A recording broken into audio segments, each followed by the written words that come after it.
Welcome to the gift of the struggle. What does it really mean to show up for someone that you love? Not just in the easy moments, but when life shifts in ways you've never expected. When roles change, when loss becomes part of the story. Today's conversation is about a father's promise, a family's journey through Alzheimer's, and the kind of love that shows up every day no matter what. James Russell is the author of Best Dad in the Galaxy, a deeply personal story about his daughter Lynn and her diagnosis with early-onset Alzheimer's at just 51.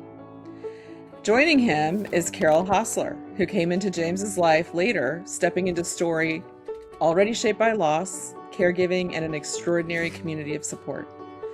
This will be a conversation about love, resilience, and what it means to keep moving forward without leaving that love behind. So James and Carol, thank you both for being here. Thank you for inviting us. Absolutely. May I just add one little thing? Please. The title of the book is Best Dad in the Galaxy. She said it. That's right. Best Dad in the Galaxy, she said it. So we'll get into that too. It wasn't Carol that said it. It was Lynn, my daughter. Yes, for sure. So starting with the story behind it, let's get right into that. Best Dad in the Galaxy, she said it. Tell us how that title came to be. Well, the title came to be when my twin toddlers, grandsons, were running around my daughter's house saying, "I love Grandpa, I love Grandpa." And she thought she had to honor me some way. So, of course, she did what every good mother does. She bought me a T-shirt to give to me saying, "The best dad in the galaxy." And because she had to somehow explain what was going on in her bed, in her home. And I loved that shirt. I put that shirt on. I had just retired, so I had much time to play with those grandkids. And we were down there a lot, and I enjoyed that immensely. Matter of fact, I was there when those were brought home from the hospital, because I had to take care of the entire house for a week because she had trouble nursing the kids. They had other people there, but she just couldn't take the whole family. So I did everything. Yeah. But one of her girlfriends said, "Your dad was there for a week?" And Lynn said, "Yes, he did everything. He washed the diapers, he cleaned it up, he nursed them, he gave food. He was fantastic." Yeah. So between that time when you got the title of Best Dad in the Galaxy and today, how has the meaning of that title shifted for you? Well, it shifted when we learned that Lynn was diagnosed with Alzheimer's at the age of 51. Mm-hmm. And she had 3 teenage sons by that time. And my wife and I were in the 16th year of our marriage and retirement. Yeah. Thanks. Marriage more than that, right? Yes, marriage more than that. And we just said, okay, we have to dedicate our lives to take care of her. And that's when we really began. We moved into Seattle to help care for her and all her sons and everything else. So at that stage, 2 years later, my wife died, and I ended up being the sole provider. And I was a fun-loving, provider father, and it was Lynn calling Mom, my wife, on the phone for every night for hours. And suddenly, all that changed. Right. I was involved in those roles. So at that stage, she realized that she had to keep me dedicated and keep me motivated. So she started recalling me the best dad in the galaxy. Lynn live up to it, dude. So Lynn brought that back during this time where you were caring. Yeah, and she told her caregivers that, and then all sorts of other reasons. It just kept going because when COVID hit, I came over there every day, and so she would tell her. And then the kids would say that, the caregivers would say that to Lynn when Lynn was having problems. "Lynn, your best dad in the galaxy is going to come over to see you." So it became a network of friends that doing that. And then when Lynn's very, very good friends found out I was daily committed to her, solely dedicated to it at that stage of our care, they started calling me the best dad in the galaxy. As a matter of fact, her friend said, "I lost my dad. Can I have you as a dad?" Yeah. And I said, yeah, well, I'm treating you as a daughter. You're almost a sister to Lynn. So Yeah. that's how it just kind of kept going. Right. And so as the title, so when did you know, when in the process did you know that you were going to tell this story? When she was diagnosed with Alzheimer's, and she faced me and said, Dad, I'm going to be happy Mm. because Grammy Helen was happy. My mother had had Alzheimer's. Oh. And because she had had Alzheimer's, she was a very, very pleasant Alzheimer's patient. And so we took care of her. Karen and I did. And so Lynn just kind of decided that, Dad, I'm going to be happy like Grammy Helen. And she was not the 70-year-old that my mother was. Right. My mother had retired, wonderful career. My daughter had three teenage sons. She was terrified of losing her house, her income, everything else. She was facing a lot more trouble. And I just said, I didn't know quite what to do. And the only thing I could really say to her was, I'm going to write your story. Mm. And so that was a commitment, and I had to do it. So How did she feel about that when you made that commitment? sort of like, well, okay, you should. Well, good. Was it meaningful to her that she was going to have this legacy? Oh, absolutely. Yeah. Because we started posting what we were doing, after my wife died, because that's the only way I could communicate with everybody about what was happening. Right. And so she knew that, and we used it all the time. And and then all of her friends were involved in helping with that. So that's why they sent in the postings. And so in the process of them sending the postings, it was just a common thing that was going to happen. So when you decided to write this story, did you understand what that promise would ask of you? Because this has been a process for you. No way. Yeah. That was in 2017, right? We just finished the book in 2026. Yeah. So and it was much harder than I thought. Okay, tell me about that. What has been the cost of it? The cost was, first of all, it turned out to be really helpful because I said I'm writing a book so I could interview all of Lynn's friends. Mm. So I interviewed about 20 of her friends, and they loved to tell me stories. So we told stories. We told stories to Lynn. Lynn confirmed the stories. And then they all joined in as a posse and formed the Microsoft posse to help give her care. So they were there once a week. They were there on a rotating basis. There were friends who came back to see her, to birthday parties and things like that. So it was easy for me to gather that information. And so I thought, well, in order to communicate with everybody, I put it all on a webpage called Nevertheless Dementia, We Persist, because we're going to keep through this. And so we would share stories on that, and we'd get back to Lynn about those stories. And suddenly they would send a story, and Lynn would say, oh, yeah, I didn't tell you about that story. One friend from high school said, this is the motor scooter that Lynn had. I said, what motor scooter? She said, oh, I guess you didn't know that she had a motor scooter. We lived on top of a hill, and she said she needed a motor scooter to get to school.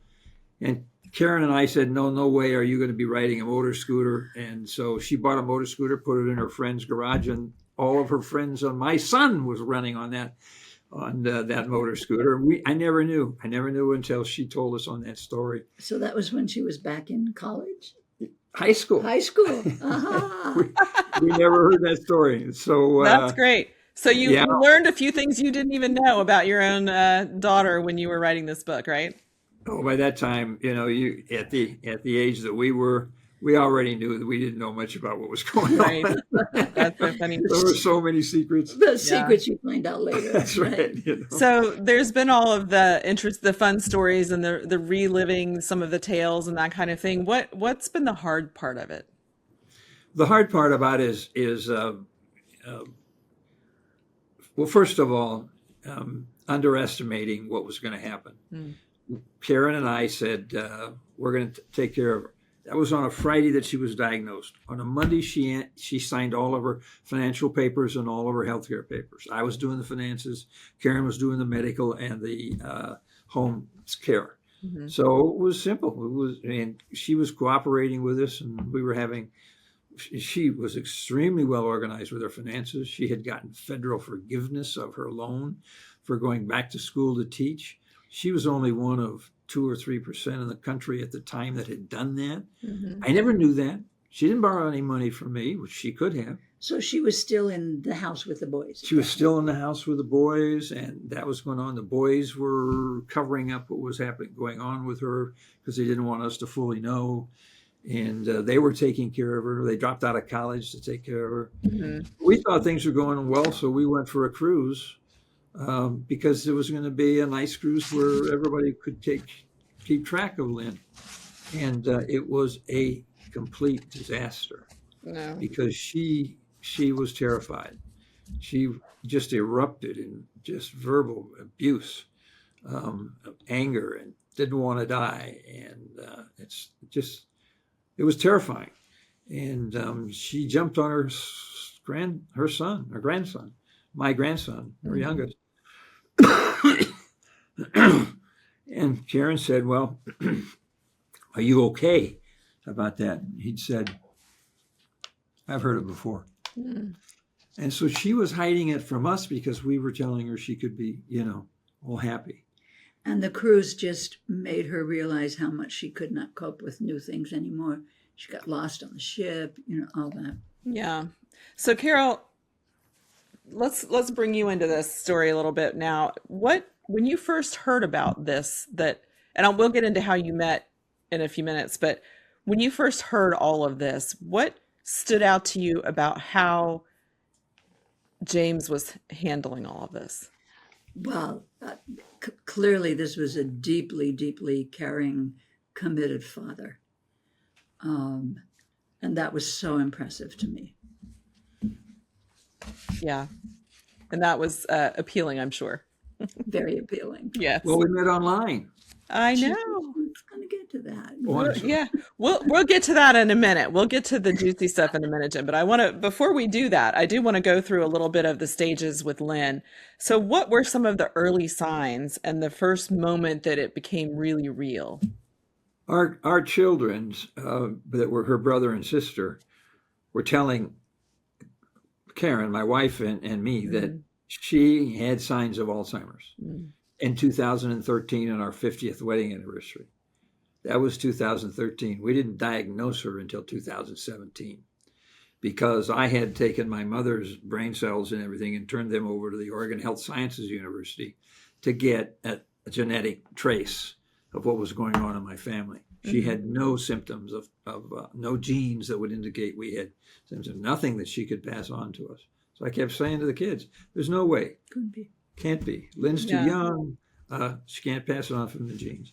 So we were seeing it until it began to get really obvious in 2016. She took a test and was diagnosed as a mild cognitive impairment, but had a 6-month follow-up test. And at that stage, she was diagnosed with advanced early-onset Alzheimer's in 2017. She was a special ed teacher. She had, as a divorcee, 3 sons, alternating with her husband. Fortunately, her husband was fulfilling every single bit of his contract on the amicable divorce, so that he was always helping with the boys, but completely hands off with Lynn because, first of all, he ended up in a relationship, but also he took care of the boys and he wasn't going to try to also take care of Lynn. And Lynn was having troubles. Yeah. And the boys knew it. We had trouble with driving. We had trouble with a number of other things. So how did you react to the diagnosis, just to the word Alzheimer's, having been through it with your mother? How did that hit you? We knew it. Mm. We already knew. Yeah. And we knew exactly what we had to face, except her case was completely different than Lynn's in many ways. Than your mom's. Yes. Yeah. My mom's case was very different. Yeah. So, so we underestimated the difficulty we were going to have with Lynn. Yeah. I imagine, and at that young age, the differences physically, had to have been something to adjust to. Well, it wasn't just physical in Lynn. She had 3 sons. Mm-hmm. One was a 13-year-old, 14-year-old. He's facing the fact that his mother's going to die, and she's ranting and raving at him at times when she's losing control. We didn't give her any therapy because we thought she was handling it fine. She Yeah. said, I'm going to be happy, Dad. So we missed it. One of the great regrets we have is that we didn't all three go into therapy right away and allow her to get on her fears. Right. So we didn't realize that until we got on that cruise. It was after that cruise that we knew we had to take a whole different, and we went to the Alzheimer's organization and began a whole therapy sequence. Lynn went with us, and the director of therapy for the Alzheimer's Association in the state of Washington and Idaho, et cetera, and in charge of all the therapy counselors that they had, said, I'll sit with you and talk. She said, this is one of the few times I get a chance to be in the conversation with the family, with the person with Alzheimer's. So Lynn was sharing right up in front of that. And so she said, I'm going to take you as my family to care for instead of turning it over to somebody else. Right. And so she was with us. And, we have to have a caregiver come to your home. No, nobody's coming to my home. I can handle it myself. We have to have somebody that's going to be an accompanier, just somebody to take you shopping and everything. I don't need that. I don't need that. Just really wanted to be independent because she was already going to lose her job. She was afraid of losing the boys. She was afraid of being financially indigent. She was just terrified. Yeah.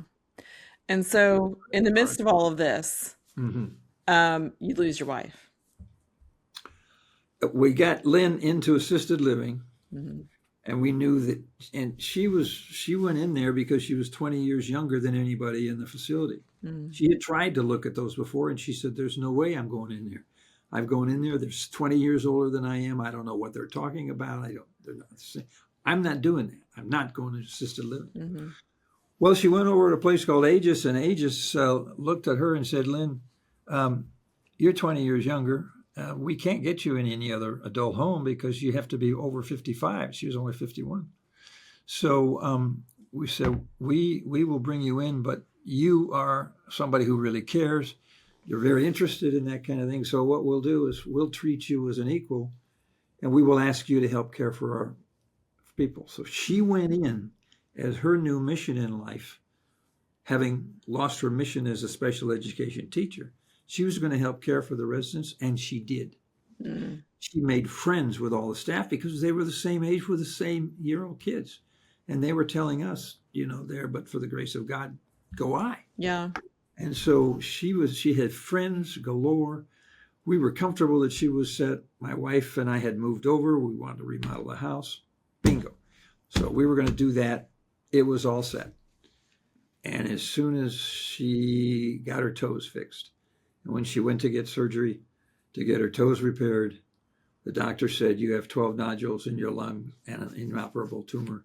You have pancreatic cancer, and it's fatal, stage 4. So then what I did was just take care of her. And her friends, our friends, Lynn's friends, just helped care for Lynn. And we went through the process of losing Karen and transferring to me. That was hard. Yeah. It was very, very hard. Because you had to take on the role of the parent who could listen to the emotions, could respond emotionally, right? Right. Well, that was my job, but I did not do it very well. But you had sort of delineated different tasks with Lynn between yourself and Karen, and then once you lose Karen, then you're it, right? Yeah, Karen adored. I mean, they adored each other, but they were tough. They disagreed, and they were both powerful, and so. But they did talk to each other, and they respected each other deeply, deeply. Karen wrote a poem to her on a Mother's Day that she read, and Karen had that poem on the inside of her cover for her fatal illness thing. When she opened up, the first thing she saw was, Lynn's poem to her. So, and I was the remote, fun-loving provider father. Yeah. And so how does this change you as a person during that time, knowing that you have to fulfill all the roles?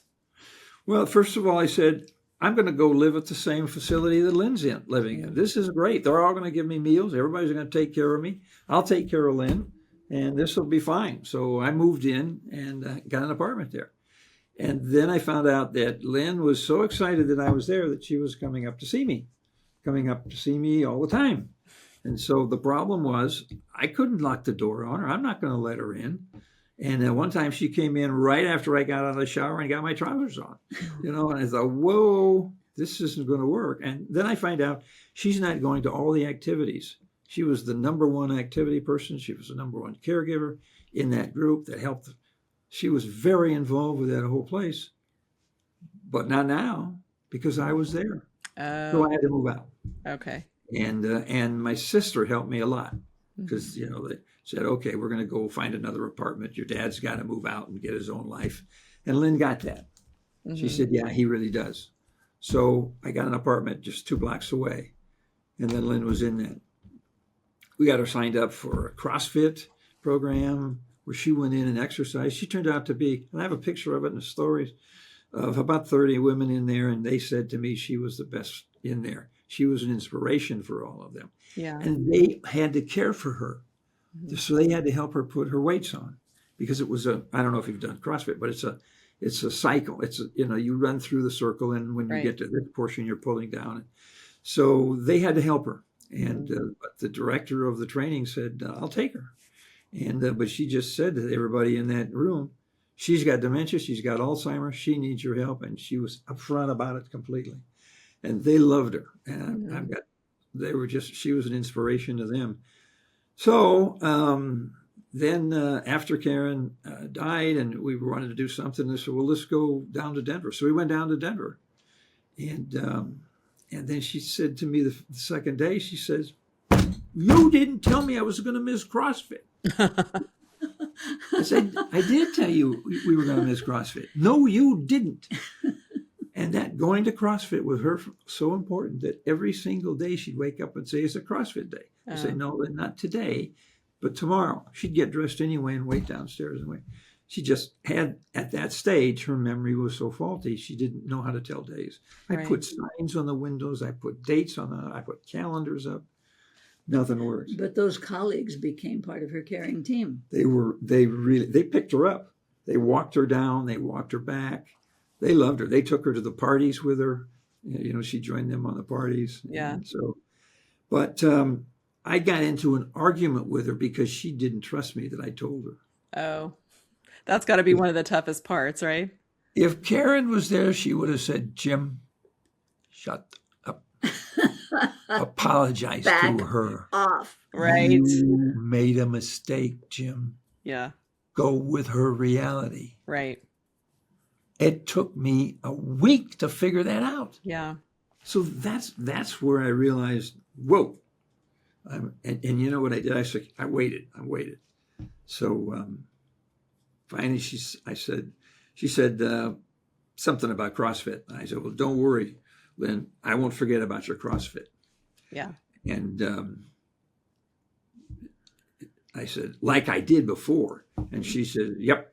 She remembered that part. She remembered that part. But you know what?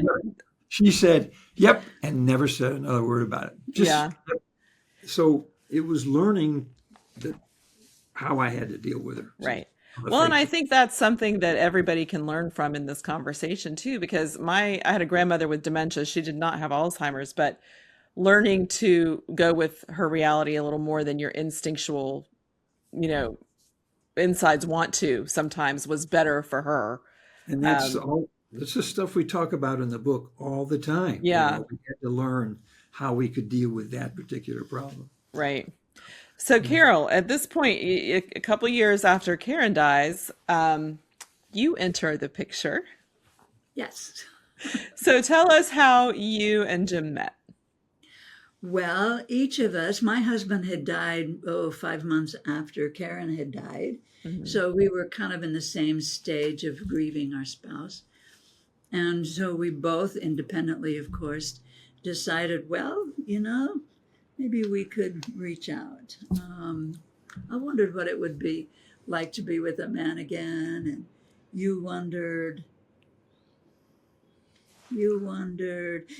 He was worried about what happens when Lynn dies. What do I have? So we both went on that site, ourtime.com.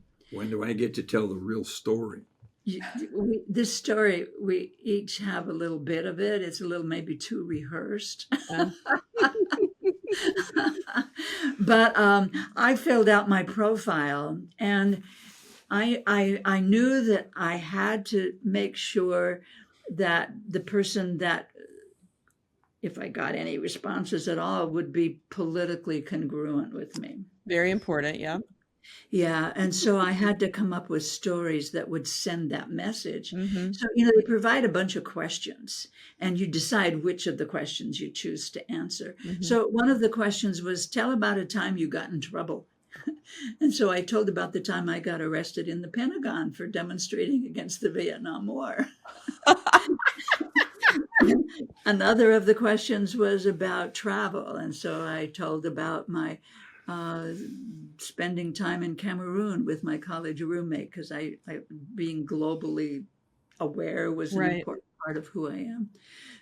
There were things I did not tell because it would be a total turnoff to anybody. I did not tell that I'm a retired Episcopal priest. I thought, we'll fact off. We'll keep that in the pocket for a minute. Yeah, right, exactly. And then his profile. You want to hear about his profile? Yeah. Well, I just, when I found out Lynn was going on hospice, Mm-hmm. I thought I was terrified. Yeah. I suddenly realized I was really going to be alone. Mm-hmm. I had this daily project. My love, my responsibility was her. And I had shifted that from Karen. And so then I was doubting that I hadn't grieved. Mm.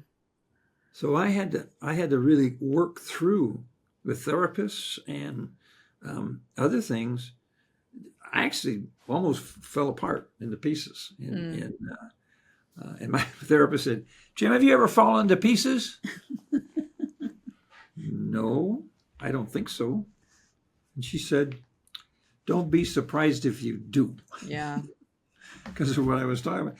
Well, so I went through and actually really had to deal with it in an almost psychotic way. It's in the book. People can read that. Mm-hmm. But because I went back over and looked at all the ways I had grieved to lose Karen, the things we had shared, the letters we had written to each other, the ways we had changed our death plans because of the fact that it was so all the things and the stories we told each other, we really and I dated online just to see. I figured I needed 2 years to learn how to date again. I'd been married for 55 years. Yeah. What do you do?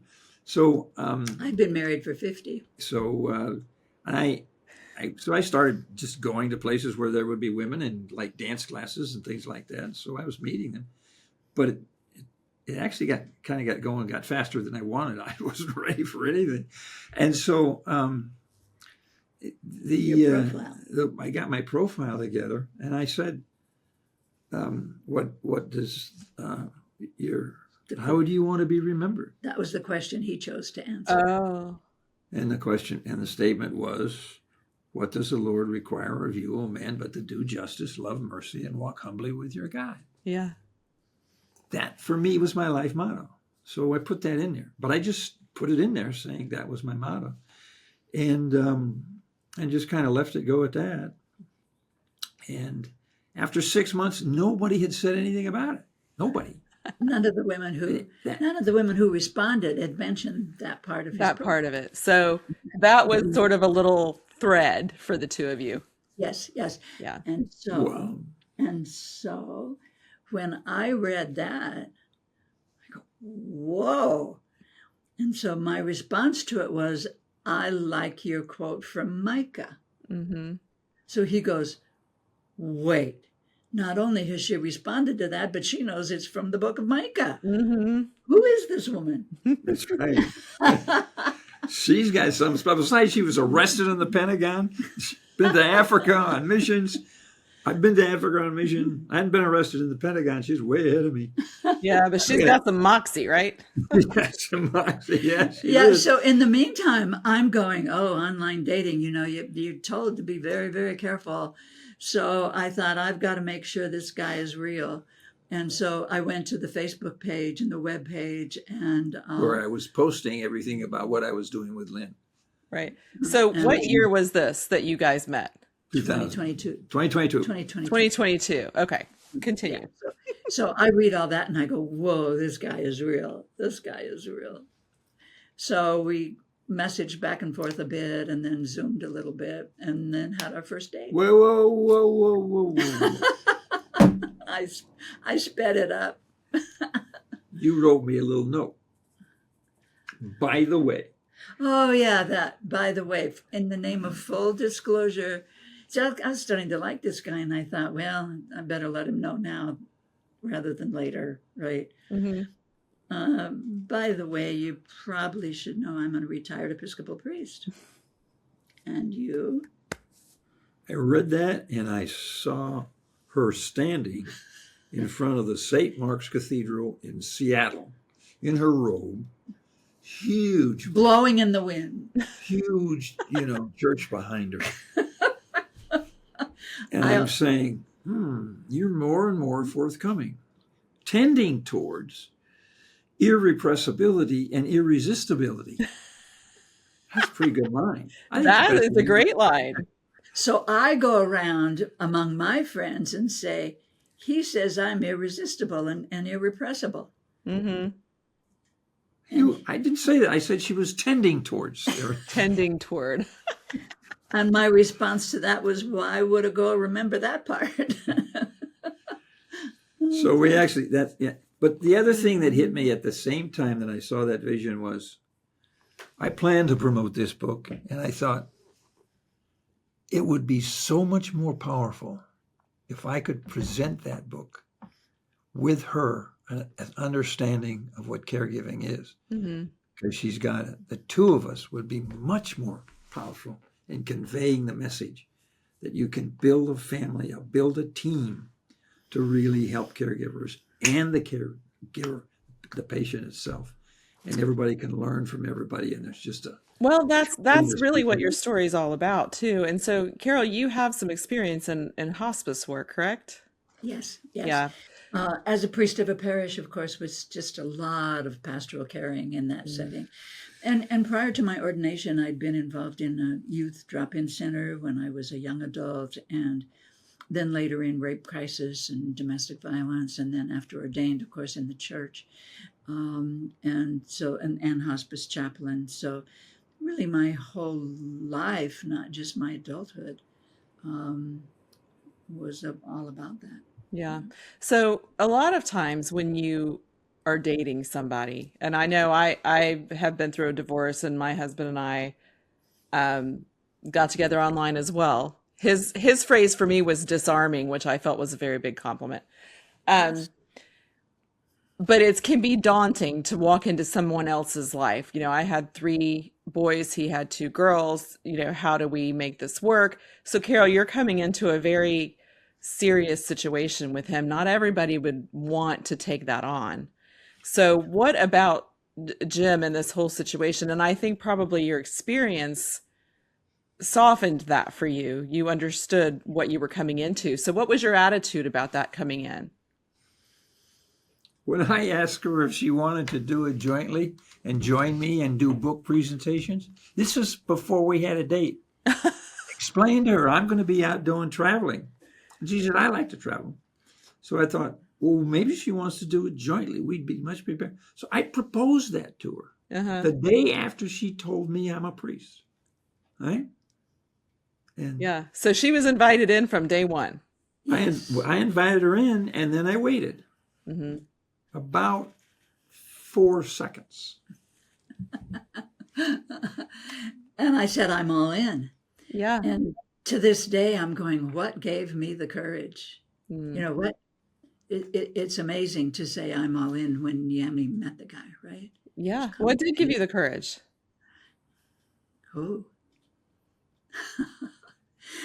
There is a book out by the Episcopal Bishop of the Diocese of Washington, D.C., called How We Learn to Be Brave. Mm-hmm. And she was brave when she confronted Trump with his. Yes, I remember that well. Yeah, so I read her book. And she says that we learn to be brave throughout the long course of our lives. And if you go back and you trace particular situations in your life that required you to be brave, you will see that they build on each other. Mm-hmm. And I really, really believe that she made a good point, that there are all kinds of happenings during the course of your life that point you in the way you should go, Mm-hmm. and give you courage to go in the way you should go. And yeah, it was just another moment of bravery, right? Yeah. Well, and I mean, it's an interesting thing too, because I think you were all in without having that foundation of the relationship yet. But when did each of you realize that this was like the one for you at this point in your life? This is Well, she explained to me how that had to happen. She said, you know, the man has to say, I love you first. Well, mm-hmm. I'm honest. I'm a feminist, and I don't usually delegate male-female roles, but I didn't want to be sticking myself out on that limb first, you know. So he was going to have to be the first one to say I love you. Okay, I got it. So I thought about it a while. And when I was walking across, I was listening to a song from Van Morrison that said, exactly like you. I've been looking for someone exactly like you. And I said, that's Carol.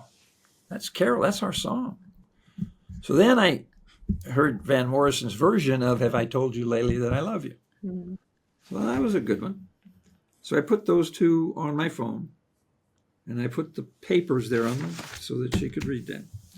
So I invited her up to meet Karen. She hasn't met Lynn, to meet Lynn. She hasn't met Lynn yet. Right. So I invited her up, and I said, okay, bring your dance shoes. And she said, I don't have any dance shoes. I said, get some. So she showed up with dance shoes.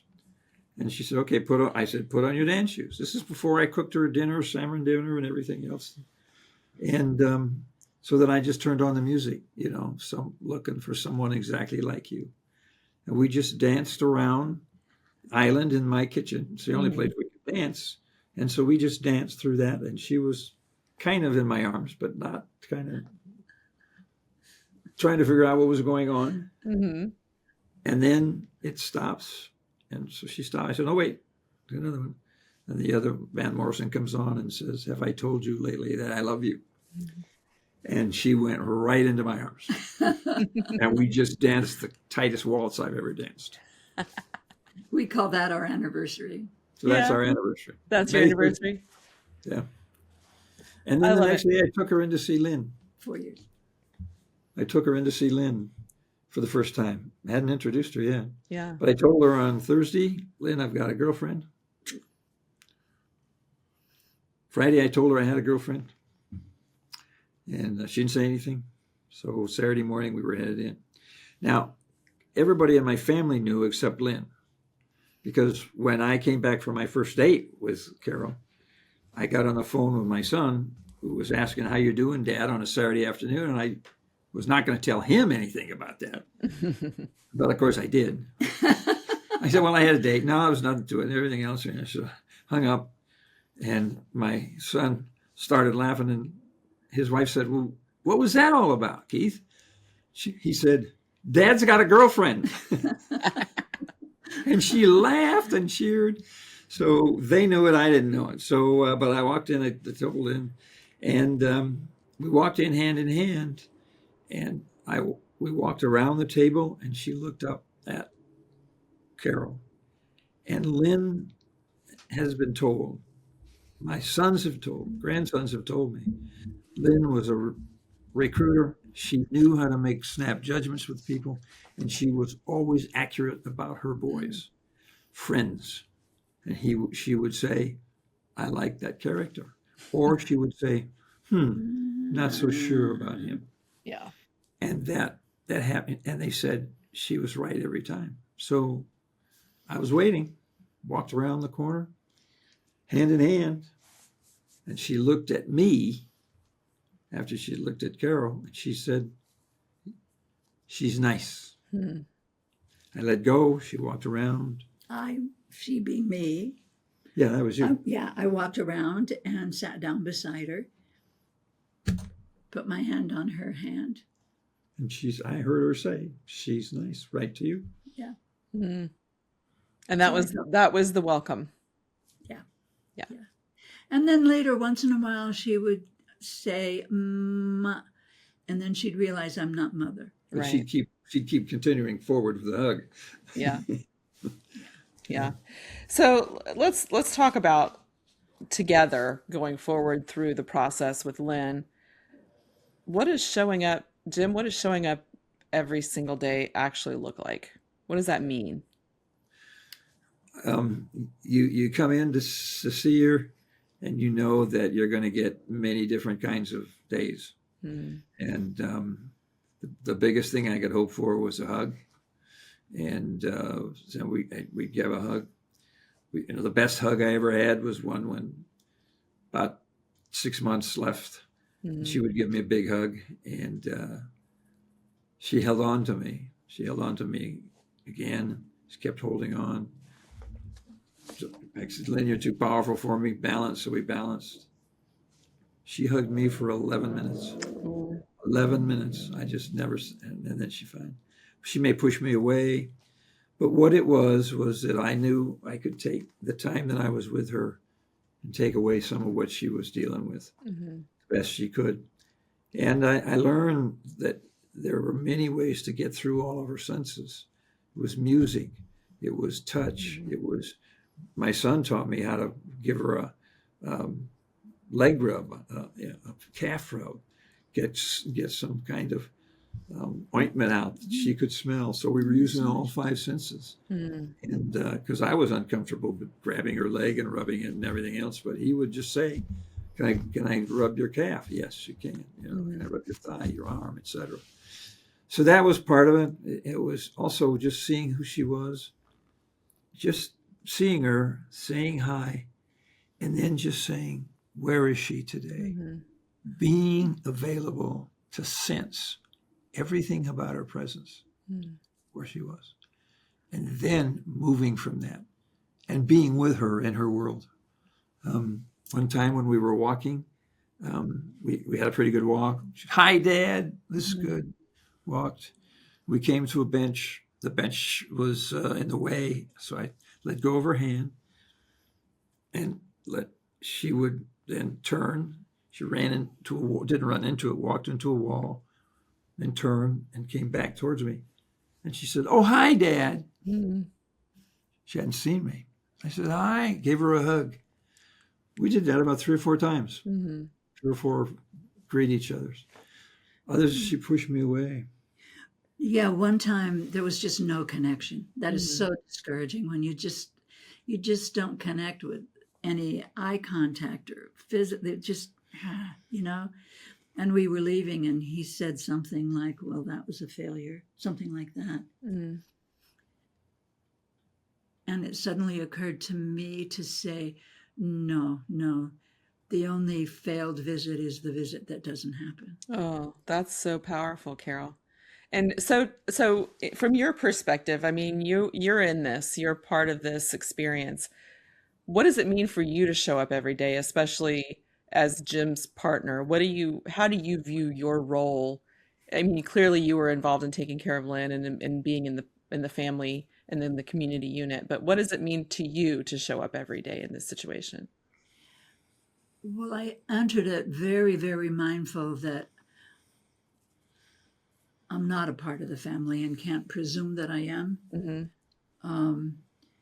Had to go in with a pretty high degree of, I guess I would call it humility, that nothing about this is about me. Right. So I would just watch and learn from Jim, learn all the ways that non-verbally you connect.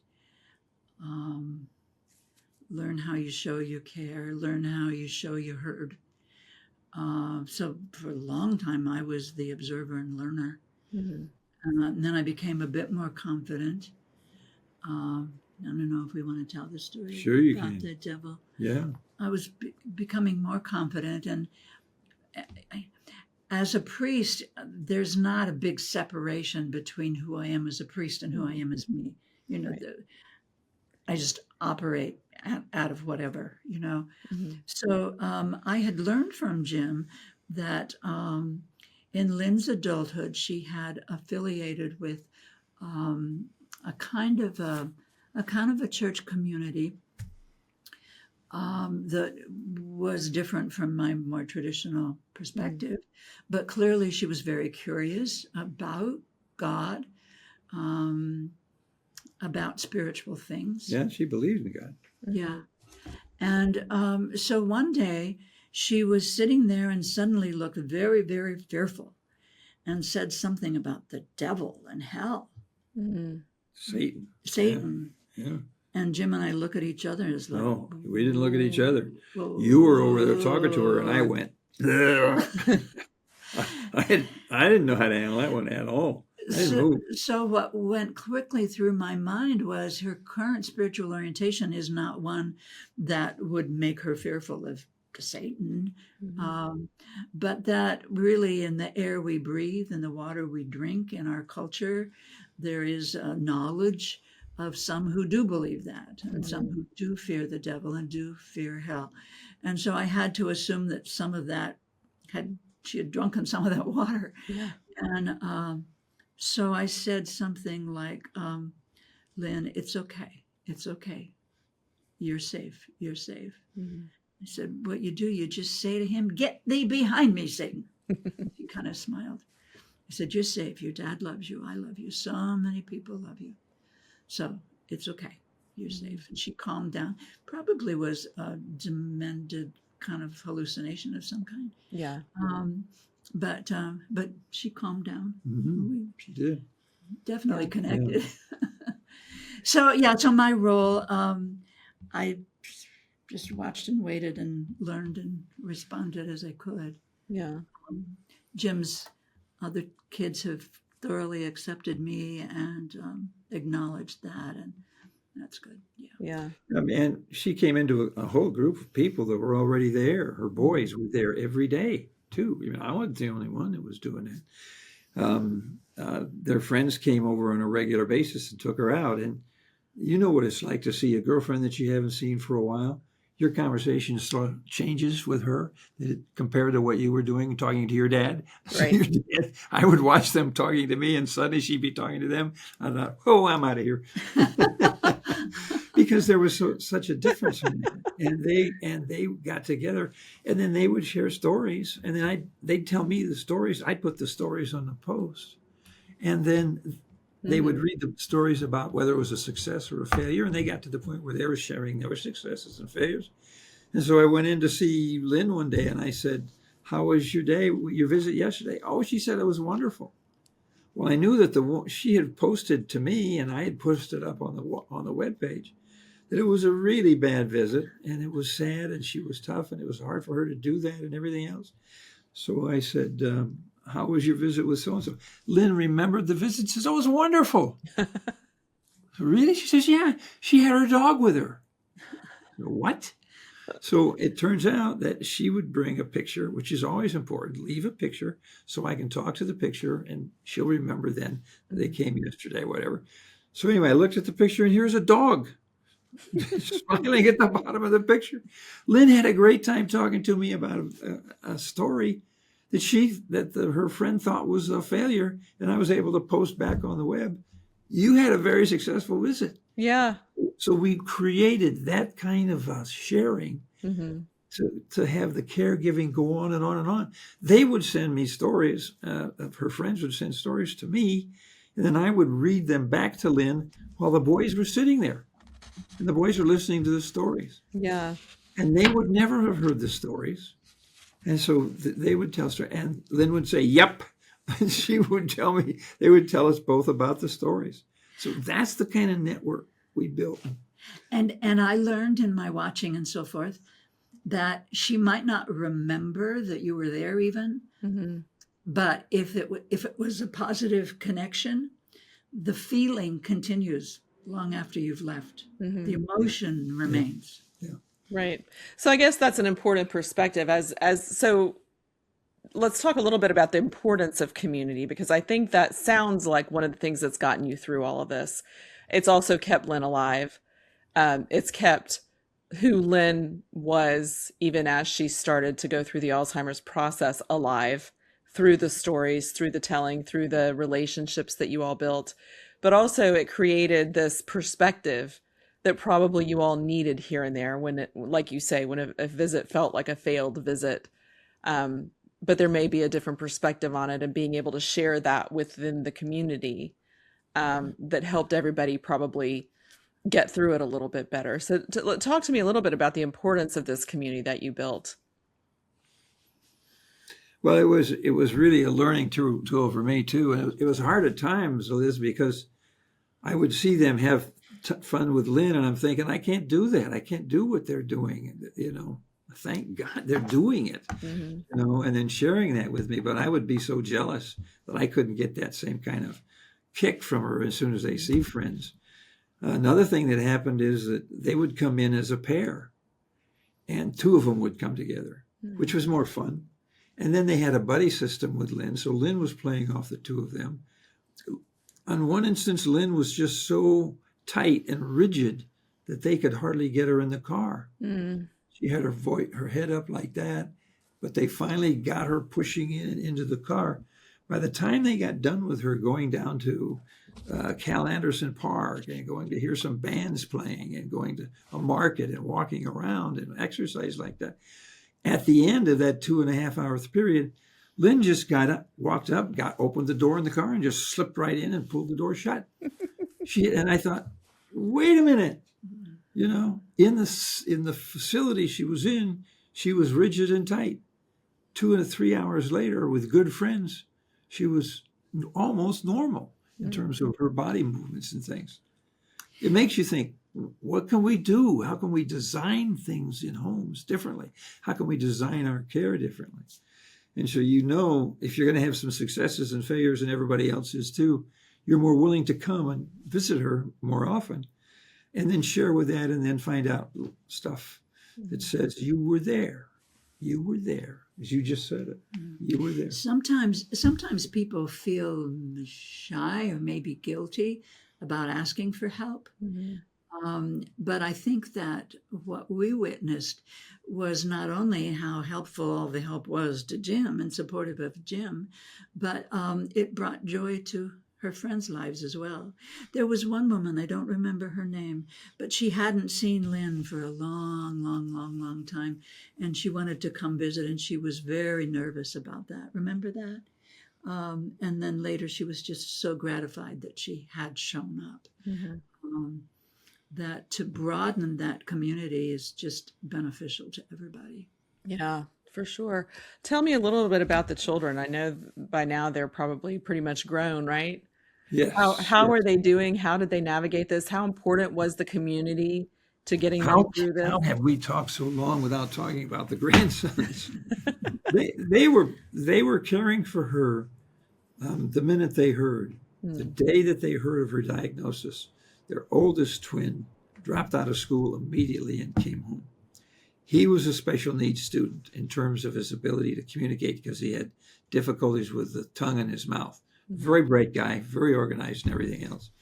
But she had to stand by him and caring for her. Mm-hmm. And when he heard that she had Alzheimer's, he came home and he set up and he went back to work flipping burgers. Mm-hmm. He's now graduated from college with a 3.8, and he's working. He was just a jewel, but he was taking care of her.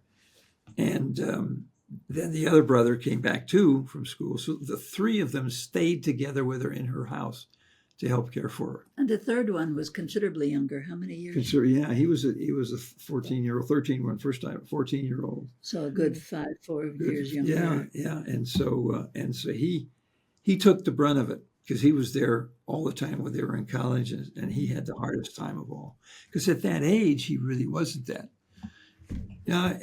I'll tell this story, and I think they will let me tell this story. They said to me, Dad, Grandpa, we found her on the floor of the kitchen with an empty bottle of wine, passed out in the morning. And so I said, well, what did you guys do? They confronted her and said, Mom, stop drinking. And she did. Mm. But they didn't tell that to us until we had moved over. We were there in the presence with them when they knew that we were there with her to care for her, that they didn't have to deal with it themselves. Mm-hmm. So as they began to trust us and open up to us, we learned more about what was going on, and they shared us. So the boys went back to school. The oldest twin went to work at Dick's. It's a Dick's hamburger place. Mm-hmm. That place pays a reasonable wage and will pay for this worker full-time tuition education. Wow. He graduated he had a 529. He didn't spend it. Went right through school with that. 529 is an investment fund for college students. And he went through the community college, took the last 2 years at Western Washington, graduated with a 3.8 average. And then his twin did the same thing, went through community college, working to get into be nursing and caring. He says, because my mom said I'd be a good nurse, and it was true.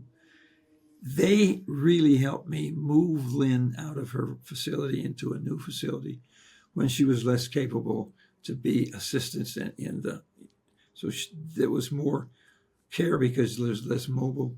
And he was the one who went to the places, investigated places, and helped care for it. He's working now, got graduated, and he's applying to more schools. And the youngest one had the hardest time, was there the most. He was staying home from school. We were telling him he had to go to school. Mom kind of wanted him to stay home from school because she was lonely. So he stayed home for her. So we were arguing with both of them, and they were taking care of each other. Yeah. Until we finally were able to open up and get that trust. So we moved from Wenatchee over to Seattle so we could be close. And once we were close like that, all sorts of things opened up into finding out what was going on. And he is working, not much. He is thinking he wants a piece of paper, the degree. But he's, at that age of 22, when the job market right now, he doesn't know if he wants to go to a college. He doesn't know if it's going to be any good, but he'd like a piece of paper. So he's in the generation that's trying to figure out what he wants to do now. Yeah. But they were both there all the way to the very end. Yeah. When she died, they were holding her hands, and he was on the phone talking to her. And she squeezes them both and let go. Mm. They were there all the way. Yeah. All the way. So one of the things that I value in these conversations is learning what the gift of the struggle is, because this is a lot of hard and a lot of heavy and a lot of crisis, but there's also a lot of joy and a lot of learning and a lot of community that you talked about. So if you have to think about what the gift of this struggle has been in your lives, each of you, Carol, why don't you start? What is the gift of the struggle? Him. She'd better say that. Yeah. Yeah. And also reconnecting in retirement as a priest, not functioning formally as a priest in a church. It was nice to be reconnected to the skills of that. Mm. Yeah. To use everything that you had learned as a priest. Yeah. And to continue it. She made me a better caregiver. And have Jim affirm that so well. Right. Yeah. So Jim, what are your gifts from this struggle? Well, for the first off, I went from a paternalistic father who was remote to a very intimate relationship with my daughter. A father-daughter relationship I never would have had And that's probably the biggest gift that I got. Which makes him a much better lover of me as well. Oh, Thank you. well, I mean, and that's so true. I mean, these are gifts and these are lessons that you will take through every other relationship in your life, right? Oh, absolutely. Yeah. And it also has given us gifts that we can share with people. And that's why we really, and that's what I proposed to her. We could talk about this. And she bought into it and in a hurry. And then it went from being joint presenters to joint lovers. And, bang, we're still going with that. And we think we've got something to share. Yeah. But that's another gift that comes out of that. But it was the gift of also sharing how to care for people in the community. Mm-hmm. It's the lessons we have learned. I moved my mother from Peoria, Illinois, and I didn't know anything about her home. I didn't know anything about her friends. I didn't know anything about that. And the friends that we have with Lynn, because we moved to Seattle to be with her, we met the friends, and then we had all of that to share with Lynn and her caregiving. My mother never talked to anybody from Peoria when I was caring for her for about 15 years. Yeah. Because I didn't have her address book. I didn't talk to them. I would have documented everything I could have from them. Right. If I'd known about that, is how important that was. Because they would bring stories and share, and Lynn would remember them. Right. Yeah, so those are some of the gifts. We got so many gifts, so many new friends, Yeah. so many people who are caring. So So last many last years. question for us this evening. What is the goal of telling the story? What is the goal of publishing this book? Obviously, you're memorializing all of the things that you've been through in your family and your daughter. What is the goal for you going forward with the publication of this book? Well, the publication of the book is to simply share the lessons that we've learned, to share the lessons of love that we can give to people, share the ability of people to not take something on their own. I mean, if you have somebody that's taking care of somebody in another city, you can care of the caregiver. My brother and my sister said, "Okay, Jim, you can take care of mom. We don't want to." Right? There are so many things that they could have done to support me in doing that. And so I didn't have to be alone on doing that. It wasn't that hard, but I lost a lot because they knew things that I did. So I think there's a much better way to understand how we can solve these ways of helping caregivers, who will also then in turn help the people who receive the care, who then in turn return it back to the person who are the caregivers. So it's much more fun. That's the message we're trying to get out. I lived at the love of a heart I never could have imagined, in the heart of a love I could never imagine. And of course, we got Carol, the two of us together. Yeah. So Jim, you've also gotten involved in some of the Alzheimer's organizations, correct? And you've done some speaking and some involvement through those organizations. Tell us just a little bit about that before we go. Carol and I have become also author Alzheimer's caregivers, so we can give presentations and things like that. We want to do that with other people with the book. We want to talk to people. We want to talk to churches. We've talked to churches about how their churches can deal with this issue of taking care of caregivers, making the church more friendly and available for people who are in churches. So we can present there. We can present senior care centers, facing awareness. We're in retirement living facility, and there are a lot of people who are talking to us and getting advice. So we just love the fact that there's a mission that we can deliver for the next 3, 4, or 5 years. Yeah. Or 10. I'm 80, he's 84. How much time you got? You guys could live to be 100. You never know. That's right. You could have 20 more years. That's right. Well, I want to thank you both so much for sharing the story. It's really a beautiful testimony to the relationship that you have with each other, the relationship that you grew with your daughter, Jim, and the way that Carol was able to come in and contribute, and the fact that you're still wanting to help other people who may be going through this process. So to anybody watching, I want to let you know that if you go visit the website, bestdadinthegalaxy.com, you will be able to find more about the book, more about the stories. If you have any questions, you can email Jim. His email will be his contact form on the website, bestdadinthegalaxy.com. So don't hesitate to go visit. Don't hesitate to pick up the book. And if you enjoyed this episode, please be sure to like, subscribe, and share, and give us a comment. And we will get that back to Jim and Carol just as fast as we can. So stay tuned for the next episode, and we will see you. Thank you, Elizabeth. We're just following you along. Absolutely. I so appreciate the both of you, and we will be back next time on The Gift of the Struggle.